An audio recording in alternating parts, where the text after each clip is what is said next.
Caros irmãos e irmãs em Cristo Jesus, o texto sobre o qual vamos meditar hoje é bem polêmico, tanto no tempo de Jesus como nos dias de hoje, mas eu arrisco em meditar sobre esse texto.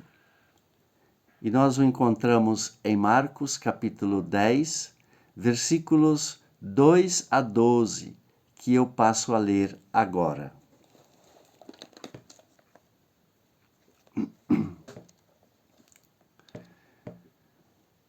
Alguns fariseus, querendo conseguir uma prova contra Jesus, perguntaram: de acordo com a nossa lei, um homem pode mandar a sua esposa embora?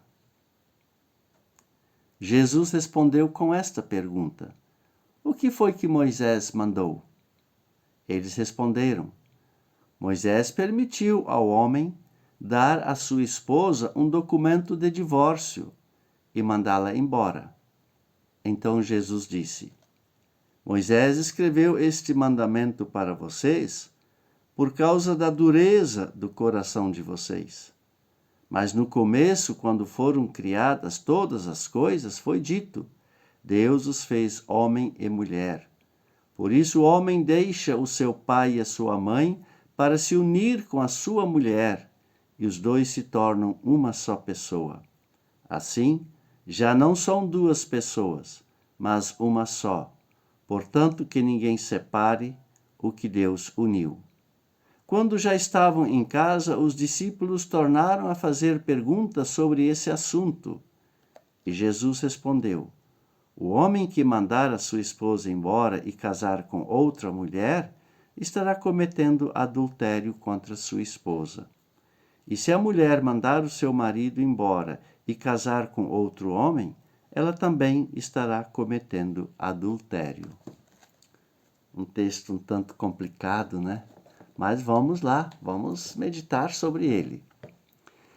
Meu amigo, minha amiga, alguns fariseus, querendo uma prova contra Jesus, perguntaram-lhe: de acordo com a nossa lei, um homem pode mandar sua esposa embora?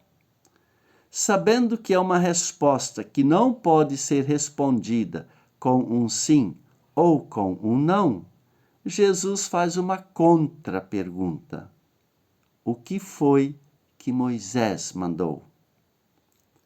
Os fariseus, baseando-se em Deuteronômio 24, versículo 1 a 4, um texto que eles e Jesus conheciam, respondem dizendo: Moisés permitiu ao homem dar à sua esposa um documento de divórcio e mandá-la embora. Jesus até concorda em parte, em termos, com a resposta dos fariseus, porque Moisés deu essa possibilidade. Só que para Jesus, isso não é uma licença para a separação. E é aí que Jesus dá duas respostas aos fariseus e também para os dias de hoje. Porque também, como naquele tempo, hoje em dia, se a gente olhar por aí, a gente vê que muitas separações acontecem por falta de amor, por falta de compaixão. Quantas separações acontecem hoje em dia porque não há respeito entre os casais? Por falta de diálogo, de tempo de um para com o outro. Falta de compromisso de um para com o outro, por causa de adultério, por causa de maus tratos, por causa de vícios que destroem a vida conjugal. Quantas separações já aconteceram por esses motivos e muitos outros.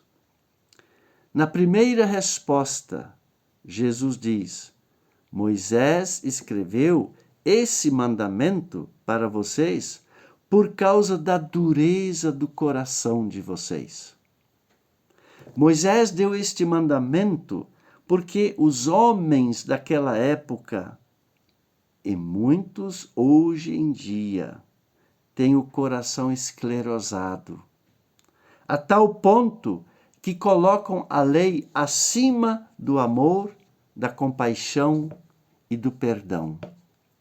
E quando isso acontece, como acontecia no tempo de Jesus, as pessoas são transformadas, as esposas são transformadas em objetos de propriedades, não têm o mesmo direito que os esposos têm, são mandadas embora, muitas vezes por motivos inventados ou até desculpas esfarrapadas, sem dar a elas o direito de se defenderem.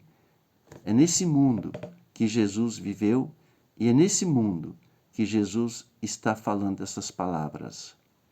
Jesus mostra que as esposas não são vistas como uma dádiva de Deus e como parte de suas vidas. Por causa dos corações esclerosados, duros, que Moisés disse que se vocês mandarem suas esposas embora, deem a elas uma carta de divórcio, para assegurar, quem sabe, a dignidade delas.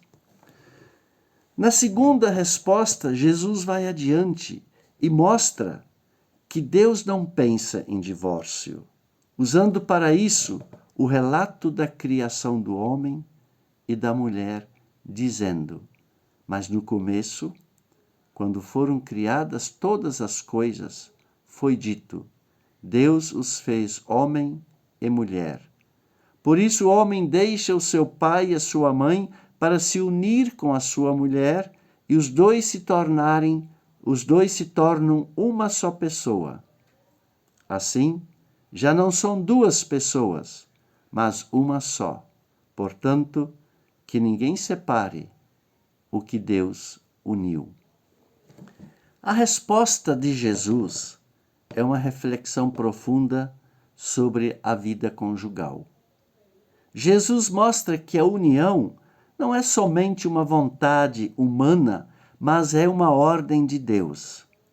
Que a vida conjugal é uma vida de diálogo, de respeito, que Deus criou ambos para serem felizes e viverem a reciprocidade do amor.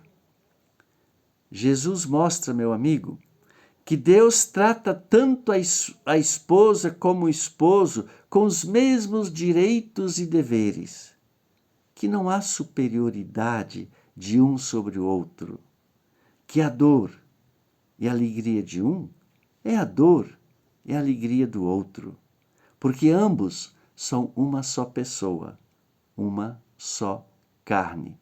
O espinho que dói em um, dói em outro. Jesus resgata aqui, meu amigo e minha amiga, a reciprocidade do amor na vida entre esposo e esposa, na vida conjugal. Resgata a necessidade de um estar com o outro, de um estar para o outro. Que a vida de ambos é compartilhada.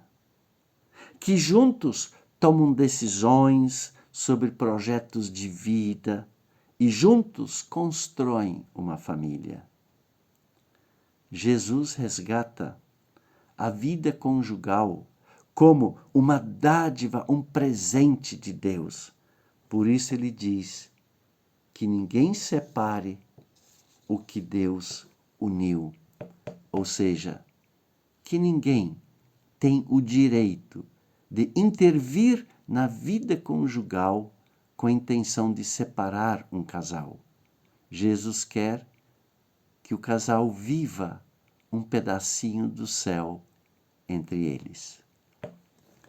Meu amigo e minha amiga, Deus criou o homem e a mulher para se unirem e formarem uma só carne. Deus não pensou em divórcio. Não adianta eu aqui falar, Deus pensa. Não, Deus não pensou em divórcio. Mas por causa de motivos diversos e muitas vezes por causa da dureza de coração, muitos casais experimentaram a dor do divórcio. Por isso, mesmo sabendo que Deus não quer o divórcio, não devemos olhar para estas pessoas, para estes irmãos e irmãs divorciados, com olhos de reprovação.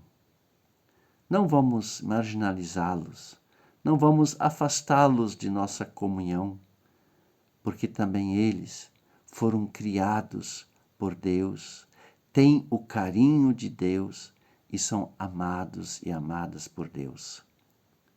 Deus conhece suas dores. Deus sabe o que eles passaram para chegar ao ponto de se divorciarem. Devemos sim olhar para esses irmãos e irmãs com os olhos do amor, animando e lhes oferecendo consolo para vencerem e superarem suas dores, ajudando-os a amolecerem os corações para conseguirem reconstruir uma nova vida, um novo começo de vida conjugal, gratificante e cheio de felicidade e esperança.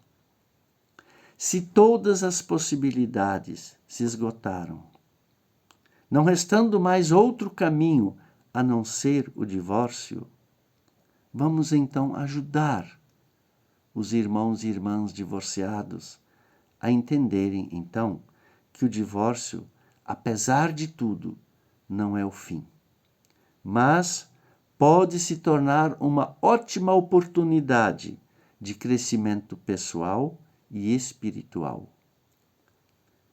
Que Deus continua amando cada um, porque Ele tem o mesmo carinho de sempre por todos e por qualquer filho e filha. Amém. Que a bênção de Deus esteja com você, agora e sempre. Amém. Você ouviu esta mensagem, pode compartilhá-la com quem você quiser. Você pode deixar o seu comentário. Eu tenho um canal do YouTube, convido você a se inscrever. É claro que se você quiser, né? E eu desejo uma semana abençoada para você e sua família. Uma semana cheia de diálogo, de amor, de perdão. E nós vamos nos ver novamente no próximo domingo. Então, até lá!